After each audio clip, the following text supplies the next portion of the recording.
कहते हैं कि बड़े बड़े शहरों में बड़े बड़े गुनाहों को नज़रअंदाज किया जाता है। अगर वो गुनाह किसी गरीब के साथ हो जाए तो उसकी ज़रा भी दखल नहीं ली जाती, क्योंकि बड़े शहरों में छोटे और गरीब लोगों की कीमत रास्ते के किसी धूल से ज़्यादा नहीं होती। ऐसे ही एक गुनाह के बारे में मैं आज आपको बताने वाला हूँ। रात के समय एक वकील अपना सारा काम खत्म करके अपने घर की ओर चलता हुआ जा रहा था। बीच में ही एक आध गाड़ी उसके पास से बड़ी तेजी से गुजर जाती थी, इसलिए वो फुटपाथ पर से चल रहा था। चलते चलते अचानक उसकी नज़र फुटपाथ पर पड़े सूखे हुए लाल रंग के धब्बों पर गिरी और वो डर गया। अरे बाप रे, ये तो खून लग रहा है। नहीं नहीं नहीं, ये खून नहीं हो सकता। लगता है किसी ने पान खाकर थूका है। कैसे कैसे लोग रहते हैं इस शहर में। इन्हें दीवार कम पड़ी कि अब फुटपाथ पर भी थूकने लगे। फुटपाथ की वो हालत देखकर वकील को बहुत बुरा लगा और वो फिर से अपने घर की ओर चलने लगा। कुछ कदम चलते ही वो अचानक रुक गया।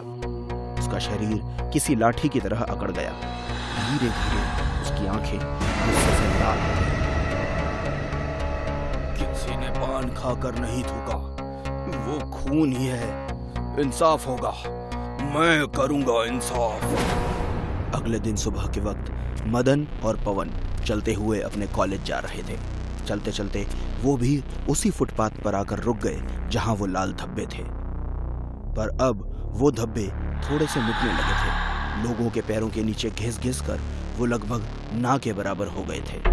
मैंने तुझसे कहा था कि इस रास्ते से नहीं आते। पागल मत बनो, रात की बात को भूलना इतना भी आसान नहीं है। जो हमने देखा और किया है उसके बाद तो मेरी जिंदगी जैसे खराब हो गई है। कुछ समझ नहीं आ रहा कि क्या करें। अब हमें कुछ करने की जरूरत नहीं। जो हमें करना था वो हमने रात को ही कर दिया है और उसका नतीजा तो तुम देख ही रहे हो। हम अभी तक सुरक्षित हैं। अगर किसी को पता चल गया तो तब हमारा क्या होगा? किसी को पता तब चलेगा जब हम दोनों में से कोई उन्हें वो बात बताए। मैं तो किसी को नहीं बताने वाला, पर मुझे तुझ पर बहुत शक हो रहा है। साले तेरे पेट में कोई बात नहीं रहती। मैं भी किसी से कुछ नहीं कहूँगा। ऐसी बात करने की मेरी हिम्मत भी नहीं होगी। अच्छा है, देख हमने जो किया उससे किसी को घंटा कुछ फर्क नहीं पड़ता। शहर में ये आम बात है, इसलिए अब इस बात को यही भूल जा। हाँ, शायद यही हमारे लिए अच्छा होगा।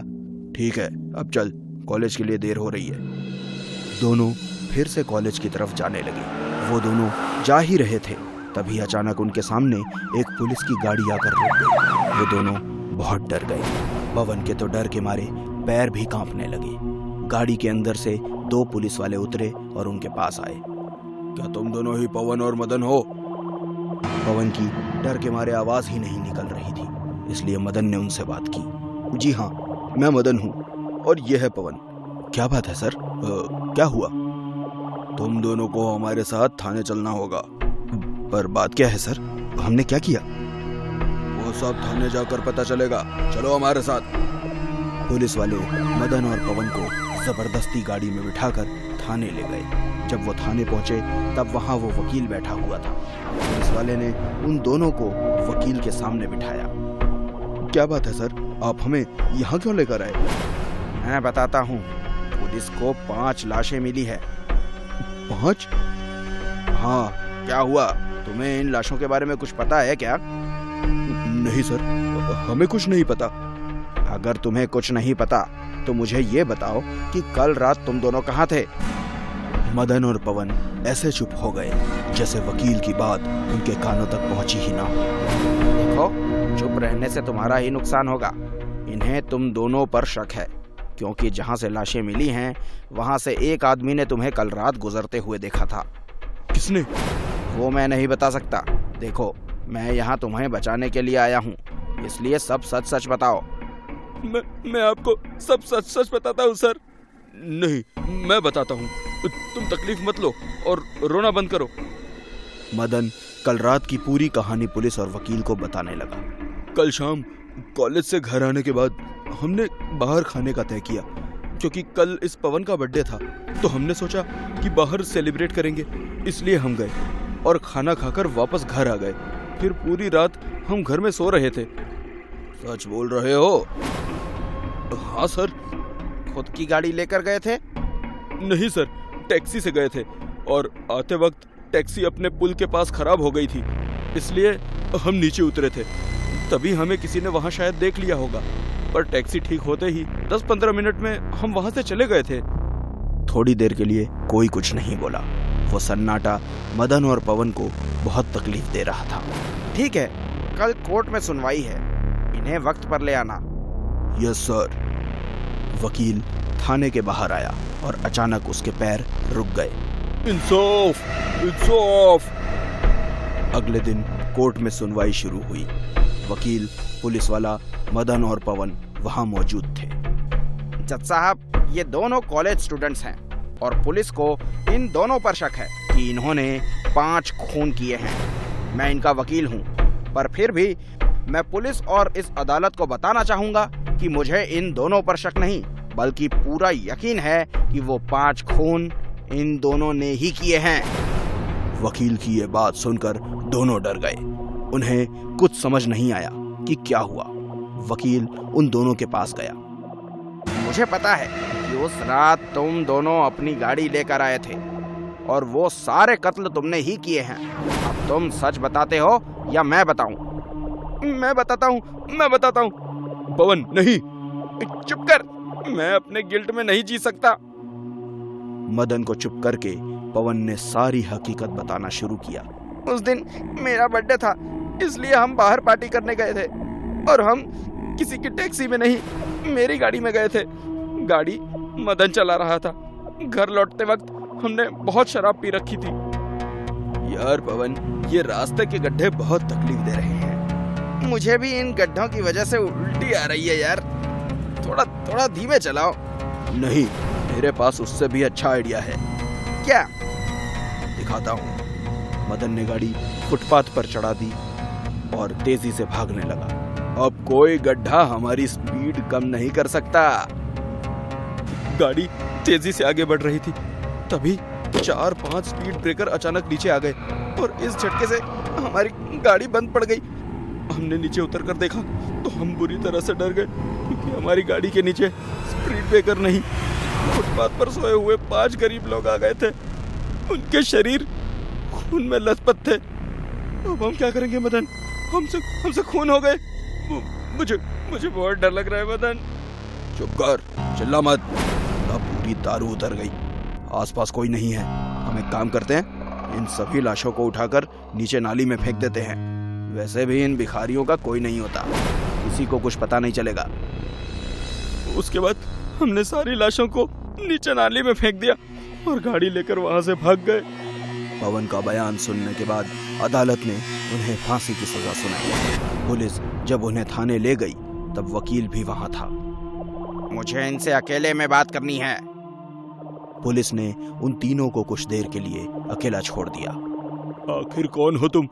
क्यों किया तुमने हमारे साथ ऐसा? क्योंकि तुम मेरे भी गुनहगार हो। वकील की बदली हुई आवाज सुनकर दोनों घबरा गए। मैं एक LLB ग्रेजुएट था, पर मेरे पास नौकरी नहीं थी। उस रात मेरे पास सोने के लिए भी जगह नहीं थी, इसलिए उस फुटपाथ पर भूखा पेट सोने की कोशिश कर रहा था। तुम लोगों ने वहां भी चैन से सोने नहीं दिया। मैंने खुद को और उन गरीबों को इंसाफ दिलाया है। अब मेरा काम पूरा हुआ। वकील का शरीर फिर से लकड़ी की तरह जड़ गया और वहां से गायब हो गया। मदन और पवन ये सब देखकर थर-थर कांपने लगे। जैसे डॉक्टर को भगवान भी कहा जाता है। ये एक विश्वास का रिश्ता होता है, मगर कैसा हो अगर जीवन देने वाला ही मौत का शैतान बन जाए। जिसे अमृत समझे वही विष निकले। डॉक्टर अंशुमन बहुत ही काबिल था। जाने कितने ही लोग उसके इलाज से ठीक होकर उसे दुआएं देकर गए, मगर उस रात उसके सिर पर शैतान सवार हो गया था। ठहरो सिस्टर, ये क्या कर रही हो? नथिंग डॉक्टर, पेन किलर दे रही थी। सुबह तक इसे होश आ जाएगा और पुलिस भी आ जाएगी। फिर सबको पता चल ही जाएगा किस हैवान ने इसके साथ ये सब किया। नो, तुम जनरल वार्ड में जाओ, मैं इसे देख लेता हूँ। Okay doctor. हाँ विवेक बोल। भैया आपने काम कर दिया? नहीं अभी नहीं। तो कब करोगे भैया? अगर वो होश में आ गई और उसने पुलिस को सब बता दिया ना तो भैया प्लीज मुझे बचा लो भैया। सिर्फ 5 घंटे पहले की बात है। बिस्तर पर जिंदगी मौत से लड़ रही सौम्या विवेक से गाड़ी धीरे चलाने की जिद कर रही थी, पर विवेक गाड़ी की स्पीड बढ़ाता ही जा रहा था। बार बार बियर पीने की जिद कर रहा था। अरे बियर पीने से कुछ नहीं होता। अरे it's just like a cold drink. देखो मैं अभी तक 3 पी चुका हूँ, कुछ भी नहीं हुआ ना। हुआ क्या कुछ? विवेक मैं बच्ची नहीं हूँ, जरूरत से ज्यादा पियो तो बियर से भी नशा होता है। तुम बस गाड़ी धीरे चलाओ प्लीज, मुझे डर लग रहा है। अरे सुना नहीं क्या तुमने? डर के आगे जीत है। और वैसे भी आज कुछ अलग ही करने का मन है। अपने मन को अपने पास ही रखो और मुझे घर छोड़ दो। इस भरी बरसात में इतना अच्छा मौका नहीं छोड़ सकते हम सौम्या। आज तुम्हें मेरी भूख मिटानी ही होगी। विवेक क्या कर रहे हो? विवेक हाथ छोड़ो मेरा, तुम नशे में हो। विवेक छोड़ो। आज मैं तुम्हें घर छोड़ने के लिए साथ नहीं लाया हूँ। आज मैं तुमसे तुम्हारे ऊपर खर्च किए हुए हर एक पैसे को वसूलने के लिए आया हूँ। आज मैं तुझसे अपनी प्यास बुझाऊंगा। विवेक क्या बकवास है ये? छोड़ो मुझे। जानवरों जैसा बिहेव मत करो। Leave me. छोड़ो मुझे। मैं जानवर हूँ, जानवर हूँ मैं। हाँ हाँ हो जानवर। वैसे एक बात कहूँ, तुमसे अच्छे तो कुत्ते होते हैं। तुम्हारे जैसे धोखेबाज दोस्त से कहीं ज्यादा वफादार होते हैं। छोड़ो मुझे। विवेक मैंने कहा ना मुझे छोड़ो। सौम्या तू। थप्पड़ लगने से विवेक को झटका लगता है। वो सौम्या का हाथ छोड़ देता है। सौम्या बारिश में कार से उतरकर रोते हुए जाने लगती है। कार के अंदर बैठे विवेक का गुस्सा लगातार बढ़ रहा था। उसके दिमाग में जानवर और कुत्ते वाली बात गूंजती है। अपने आप से बात करता हुआ विवेक एक्सेलरेटर पर प्रेशर बढ़ा देता है और एक झटके से कार को गियर में डालकर सौम्या की ओर बढ़ा देता है। सौम्या को कार अपने पास आते दिखती है। वो पलटकर देखती है, कार उसे टक्कर मारकर हवा में उछाल देती है। सौम्या नीचे गिर जाती है। विवेक गाड़ी रोकता है और सड़क पर तड़पती सौम्या को देखने लगता है। विवेक ने गुस्से में आकर सौम्या पर गाड़ी चढ़ा दी और गाड़ी चढ़ाने के बाद खुद को पुलिस से बचाने के लिए अपने बड़े भाई के अस्पताल में ले आया।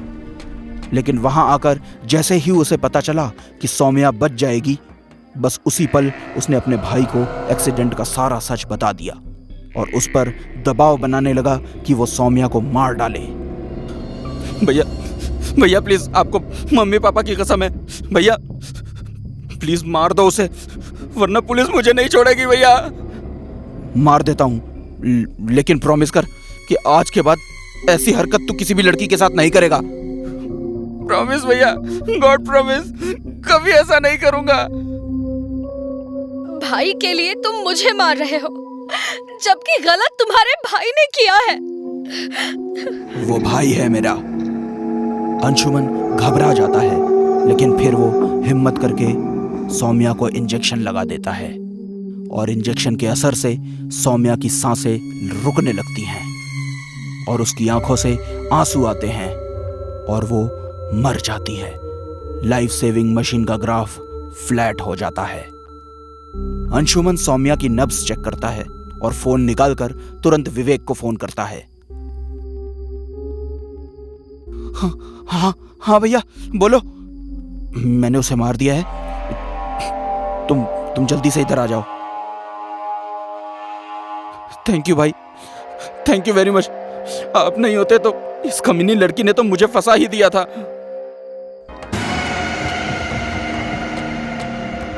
बस तो वाकई में गए हो। भाई भाई ये क्या हो रहा है भाई? भाई भाई ये क्या है? मौत बांटने वाले तुम दोनों भाइयों को अब मैं मौत के घाट उतारूंगी। जैसे ही सौम्या इशारा करती है, उस रूम में मौजूद इंजेक्शन, सीजर और नाइफ हवा में अपने आप उड़ने लगते हैं और तेजी से जाकर उन दोनों भाइयों के शरीर में धंस जाती है और दोनों वहीं पर मर जाते हैं। वार्ड की दीवारों पर खून ही खून बिखर जाता है। दोनों की लाशें दीवार पर टंग जाती हैं और सौम्या का शरीर वापस बेड पर गिर जाता है। एक भाई ने अपने भाई की प्यार की खातिर उसकी गलती पर पर्दा डालते हुए अपने पेशे से धोखा किया और मासूम को मौत की नींद सुला दिया। लेकिन कहते हैं ना, ईश्वर के घर में देर है अंधेर नहीं।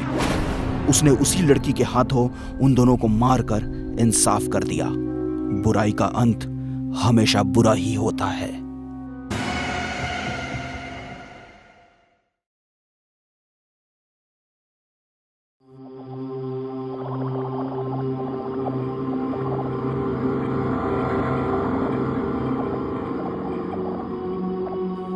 यार, तुम लोगों को पता है, मेरे दिमाग में एक बहुत बढ़िया कहानी दौड़ रही है। सुनाऊं क्या? लगता है तुझे ज्यादा चढ़ गई है। ना ना ना भाई, तेरी कसम बिल्कुल भी नहीं चढ़ी। और अभी तो एक ही बोतल पी है। तेरा भाई तो एक बार में 10 खत्म कर दे। हाँ, अरे बस तुम लोग मेरी कहानी सुन लो। भाई तेरे हाथ जोड़ते हैं, तू कुछ मत बोल। तू बस चुप रह और अगली बोतल खोल। तेरे बिना सिर पैर की कहानी सुनकर दिमाग का गुड़ गोबर थोड़ी ना करना है। अरे कहानी तो हम सबके इस भाई मोहित भाई ने सोची है। जब भी बनेगी ना तो बाहुबली के भी रिकॉर्ड तोड़ देगी। ऐसे ही थोड़ी न बन जाती है फिल्म। हीरो हीरोइन भी तो होने चाहिए। पैसा लगाने वाला प्रोड्यूसर भी तो चाहिए। मेरा नाम मोहित है साले। प्रोड्यूसर तो यूं पैदा कर लूंगा। और रही बात हीरो हीरोइन की, तो हीरो ले लेंगे किसी को भी, पर हीरोइन तो अपनी प्रिया ही होगी। ओह शिट, प्रिया से याद आया, उसने तो आज मुझे अपने घर बुलाया था। अब मैं तो चला, आगे का तुम बेवड़े लोग देख लो। वाह गुरु वाह, प्रिया की याद आते ही हम दोस्त बेवड़े हो गए। भाई खूबसूरत लड़कियां होती ही ऐसी हैं। उनके चक्कर में अच्छे से अच्छा दोस्त दुश्मन बन जाता है। मतलब अपने सभी पराये लगने लगते हैं। अबे ओ इमोशनल अत्याचार की दुकान, पान के जैसा चबा के थूक दूंगा। संभल कर बोला कर। अपनी इस हंसी के पीछे गुस्सा छुपा रहा है तू। बकवास कम कर बे बदसूरत आदमी। तुम लोग भी तो जाते हो, कभी इधर कभी उधर। हैं? मैं कभी रोका है क्या? नहीं ना। अब मैं जा रहा हूँ तो जलते क्यों हो? हाय हाय, लौंडे का चेहरा तो देखो, खुशी के मारे गाल गुलाबी हुए जा रहे हैं इसके। यार मैं तो प्रिया को भोजपुरी फिल्म की नंबर 1 हीरोइन बनाना चाहता हूँ, जो इंच भर भी अपनी कमरिया लचकाए तो पूरे जिले का क्षेत्रफल हिल जाना चाहिए। आइटम बॉम्ब बनाना चाहता हूँ मैं उसे यार, दिल से। बॉम्ब तो वो पहले से है। तू आइटम बना लेगा तो आइटम बॉम्ब बन ही जाएगी। वैसे भाई एक बात बता, कसम खा के, हम सबकी कसम है तुझे, तू आजकल प्रिया में बड़ा इंटरेस्ट ले रहा है। चक्कर क्या है गुरु? देखो यार, तुम लोग हंसना नहीं। बात दरअसल ये है कि मैं प्रिया से खतरनाक वाला प्यार करने लगा हूँ, दारू की कसम। उसमें तुम लोगों की भाभी बनने के 36 के 36 गुण हैं। अबे वो सब तो ठीक है, पर तू अपने अंदर के राक्षस का क्या करेगा? शादी के कुछ दिन बाद ही वो जाग गया तो? अरे तब की तब देखेंगे। फिलहाल तो मुझे अभी प्रिया के पास जाना है। अबे साले, चले जा, पर जाने से पहले प्रिया का एड्रेस हमें भी तो देता जा। किसी दिन उससे मिलकर तेरी कुछ तारीफ ही कर देंगे कि कितना शरीफ है तू। हैं? यार बहुत कमीने हो तुम लोग। Anyways, Lal Chowk bungalow number 4। चलो अब tata, bye bye, good night.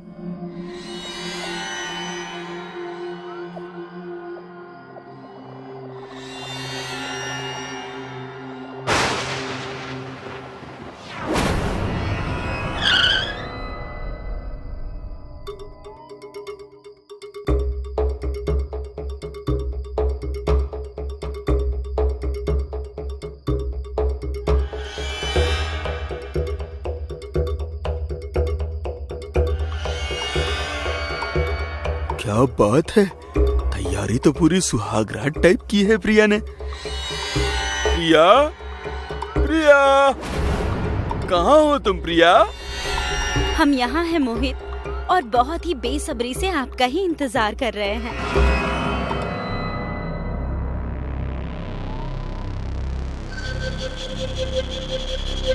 प्रिया, मैं तुम्हें बता नहीं सकता कि तुम्हारे इस वेलकम ने मुझे कितनी खुशी दी है। मैं उम्र भर ये वेलकम नहीं भूल पाऊंगा। भूलने लायक बचोगे तो भूलोगे। इंदु, इंदु। हाँ, मैं इंदु। तुझे क्या लगा तू फोन पर इतने दिनों से प्रिया से बात कर रहा है? फोन पर प्रिया नहीं, मैं थी। और ये मेरा घर है, जहाँ रहते हुए मैंने मॉडल बनने के कई सपने देखे थे, जिन्हें तूने तोड़ दिया। अब मैं तुझे तोड़ूंगी।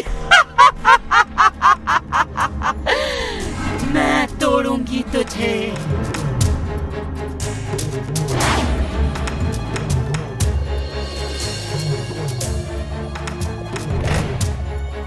इंदु, मुझे छोड़ दो, माफ कर दो मुझे माफ कर दो।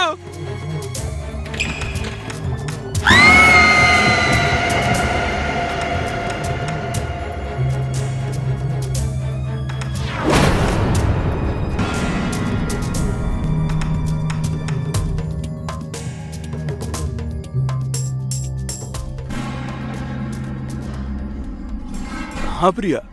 शुभम, मैं कल रात से मोहित को कॉल कर रही हूँ।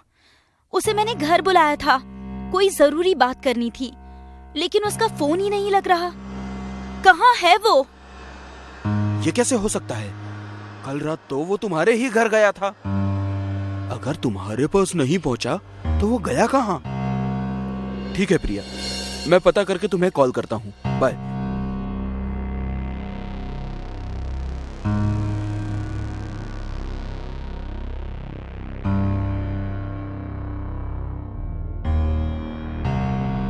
अबे तू, अच्छा हुआ जो तू यहाँ आ गया। मैं तुझे ही कॉल कर रहा था। अभी प्रिया का फोन आया था यार। वो कह रही थी कि रात को मोहित उसके घर नहीं पहुंचा और अब उसका फोन भी नॉट रीचेबल है। मैं मोहित के बारे में ही बताने आया हूँ तेरे पास। मोहित की लाश शहर से बाहर जंगल में मिली है। पागल हो गया है क्या? मैं ही मिला तुझे सुबह सुबह पपलू बनाने के लिए, हैं? सच कह रहा हूँ यार, मोहित मर चुका है। उसकी हत्या हुई है। हत्या? मेरी तो कुछ समझ में नहीं आ रहा है कि उसका ऐसा कौन सा दुश्मन निकल आया जिसने उसे इतनी बुरी तरह से मार दिया। हम प्रिया के पास चलते हैं, वो चाहे कुछ भी बोले, लेकिन मुझे लगता है हमारे सवालों के जवाब उसके घर में ही छुपे हैं।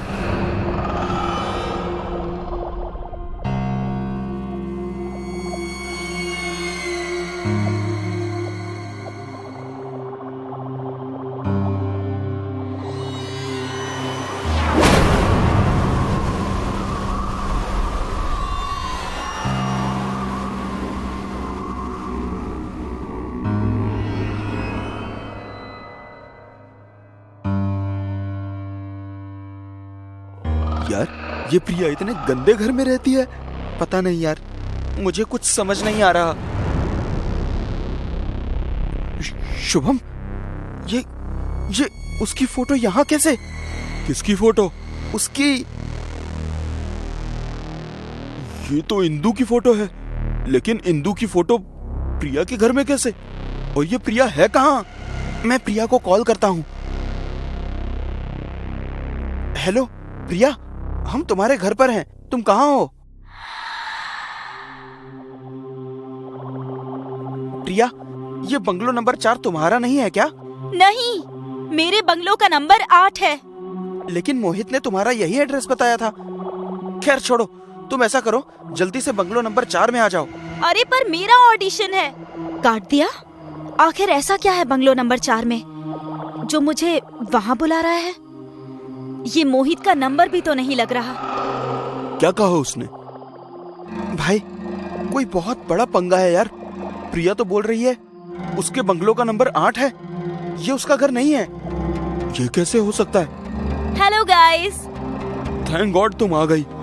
हाँ आ गई, लेकिन तुम इतने हैरान परेशान क्यों दिख रहे हो? ऐसा लग रहा है जैसे साक्षात मौत को देख लिया है। वो सब छोड़ो, बस ये बताओ तुम इस लड़की को जानती हो? ये कौन है ये? और तुम दोनों यहाँ क्या कर रहे हो? कोई नया शूट प्लान कर रहे हो क्या? हम कोई शूट प्लान नहीं कर रहे हैं प्रिया। शूट प्लान नहीं कर रहे हो तो यहाँ क्या कर रहे हो? खैर छोड़ो, मोहित कहाँ है? वो मर चुका है। ये कैसा मजाक है? यही सच है प्रिया, मोहित मर चुका है और मरने से पहले वो तुमसे मिलने इस घर में आया था। नहीं, ये नहीं हो सकता। जो नहीं हो सकता वो हो चुका है प्रिया। नहीं, ये झूठ है। मोहित नहीं मर सकता। हम तो शादी प्लान कर रहे थे। खुद को संभालो प्रिया, जो हो चुका है उसे बदला नहीं जा सकता। तुम अपने घर जाओ, हमें अभी कहीं जाना है।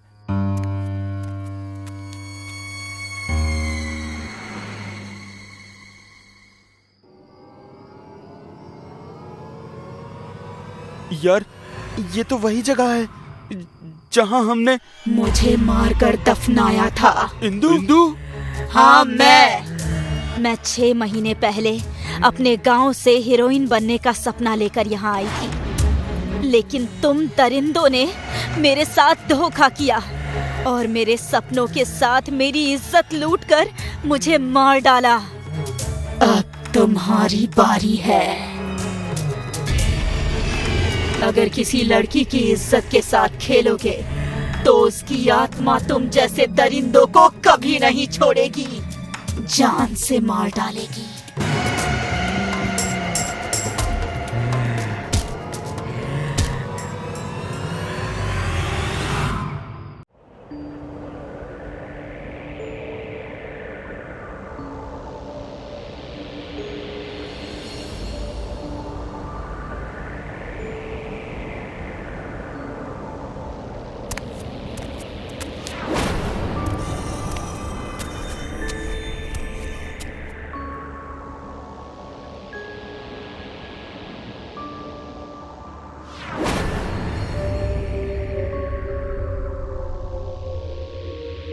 भाईजान, दुश्मन वहां उस पहाड़ी के पास है।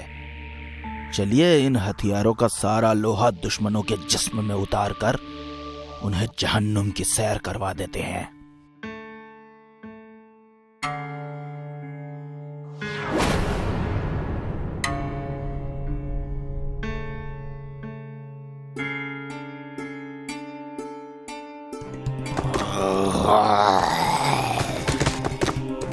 ये आवाज तुमने निकाली? नहीं भाईजान, हमने तो कोई आवाज नहीं निकाली।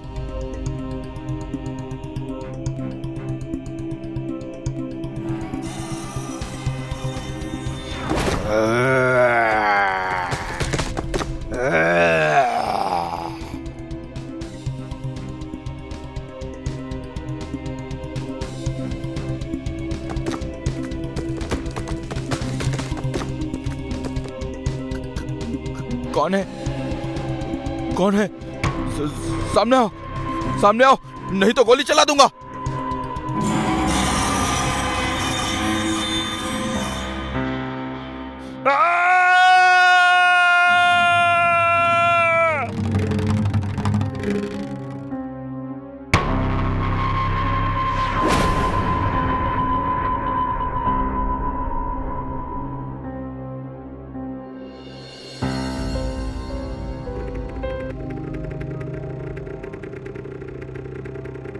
हेलो माँ, प्रणाम। अरे आपकी उम्र बहुत लंबी है माँ, मैं आपको ही याद कर रहा था। जी हाँ, मुझे अगले महीने छुट्टी मिल जाएगी, मैं घर आऊँगा।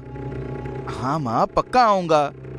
रखता हूँ, बेस कैंप जा रहा हूँ माँ, आपको रात में कॉल करता हूँ। प्रणाम।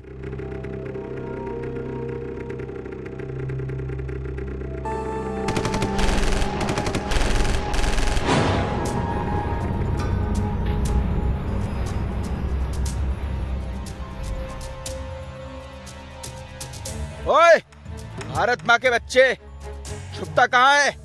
बाहर निकल, बाहर। हमने तो सुना था भारत माँ के फौजी बहुत बहादुर होते हैं, लेकिन तू तो डरपोक निकला, जो चूहे के जैसे बिल में छुपा है। बिल में हम लोग नहीं, तुम लोग छुपते हो, इसलिए छुपकर पीछे से वार करते हो। अगर बहादुर होते तो सामने से वार करते। ऐसा है तो एक बार बाहर आ जा, फिर हम सामने से ही वार करेंगे। लगता है फौजी डर गया। मैं हिंदुस्तानी शेर हूं, और शेर तुम जैसे गीदड़ों से नहीं डरता। अगर बाहर आ गया तो तुम लोगों को ढेर कर देगा। अबे फौजी बाहर आ तो सही, देखते हैं फिर कौन किसको ढेर करता है। और ये भाषण देना बंद कर, तू अकेला है और हम 3। तेरी मौत पक्की है। अगर बचना चाहता है तो अपनी जान की भीख मांग हमसे। चूजे की औलादों, हम भारत माँ के फौजी हैं। तुम जैसे आतंकवादी 3 हो या 300, हम किसी से नहीं डरते।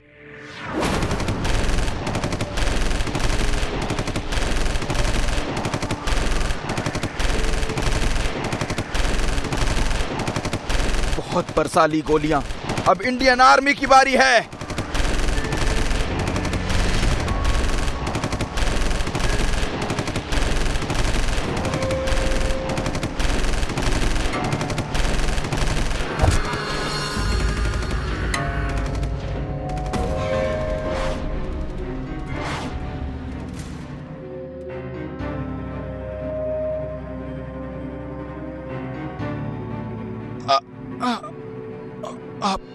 आप कौन और यहाँ क्या कर रहे हैं? बेटा, मेरा नाम मकसूद है। ये मेरा ही घर है। झूठ! ये घर तो कब से खाली पड़ा है और यहाँ कोई नहीं रहता। आपने सही कहा बेटा, ये घर कई सालों से खाली पड़ा था क्योंकि हम घर छोड़कर जा चुके थे, लेकिन अब मैं वापस आ गया हूँ। अपनी आईडी दिखाइए।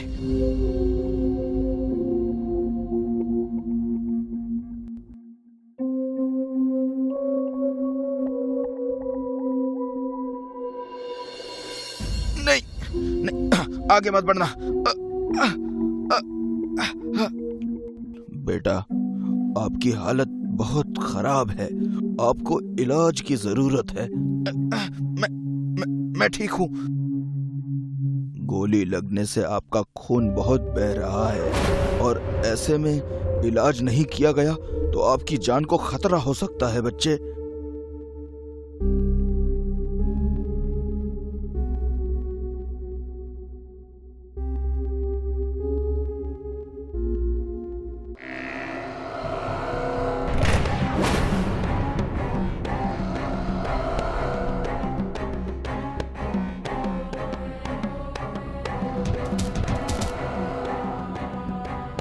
रुक जाओ, इसे गोली लगी है, इसे मत मारो। चुप कर बुड्ढे, तेरे जैसे लोगों की वजह से हम कश्मीर को हासिल नहीं कर पा रहे हैं। हमारी कौम का नाम बदनाम करने वाले, तेरा नाम क्या है? मकसूद। अब चुपचाप यहीं बैठा रह, वरना फौजी से पहले तू जान से जाएगा। और फौजी, सुना है हिंदुस्तानी सेना हम लोगों का खात्मा करने की तैयारी में है। पता तुम्हारा प्लान क्या है?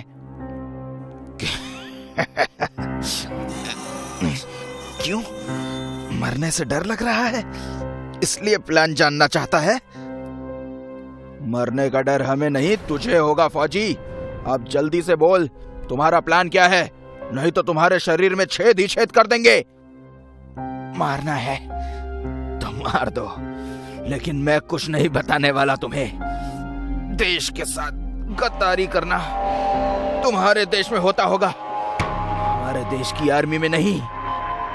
तू जो चाहे बोल ले फौजी, बताना तो तुझे पड़ेगा, चाहे तू इसे गद्दारी बोल या अपनी जान की कीमत। बता क्या प्लान है तुम्हारा? कहा ना, मरूंगा तो मर जाऊंगा, मगर देश से गद्दारी नहीं करूंगा। तू ऐसे नहीं तो ऐसे मानेगा।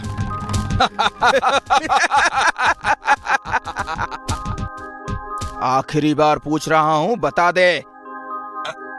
अब भी जवाब वही है, मरता हूँ तो मर जाऊंगा, लेकिन देश से गद्दारी नहीं करूंगा। क्यों जिद कर रहे हो बेटा? बता दो इन्हें, नहीं तो ये लोग तुम्हें सच में मार डालेंगे। अगर मरने से डरता बाबा तो देश की रक्षा करने की जिम्मेदारी कभी नहीं उठाता। जब तक जीऊंगा देश के लिए जीऊंगा। वाह बेटा वाह, हमें गर्व है उस माँ पर जिसने तुझ जैसे बेटे को पैदा किया है। अबे ओ कौम के दुश्मन बुड्ढे, बंद कर हिंदुस्तानी फौजी की तारीफ करना, और ये आखिरी चेतावनी है। मेरा बेटा भी बिल्कुल तुम्हारे जैसा ही आर्मी ऑफिसर था, रिजवान शेख। देश के लिए उसने अकेले 10 आतंकवादियों को मारा था, लेकिन एक दिन एक आतंकी ग्रुप ने उसकी हत्या कर दी। मतलब तू हमारे दुश्मन का बाप है? दुश्मन हम नहीं तुम हो, जो हमारे देश हिंदुस्तान को खत्म करने का सपना देखते हो। लेकिन जब तक हम जैसे देशभक्त इस जमीन पर हैं, तुम जैसे लोग हिंदुस्तान की शांति कभी भंग नहीं कर पाओगे। लगता है बुढ़ा पागल है।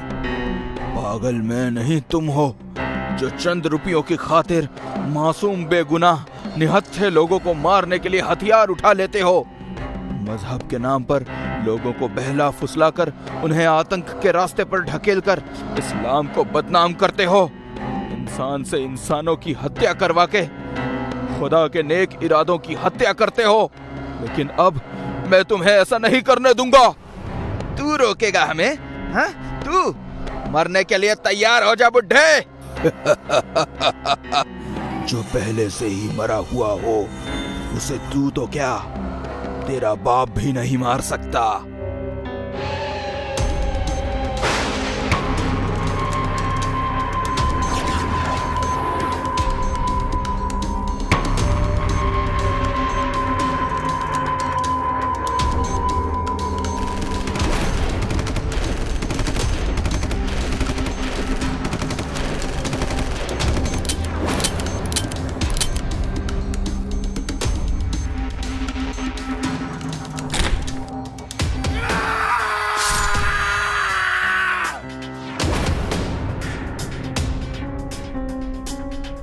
देश का ख्याल रखना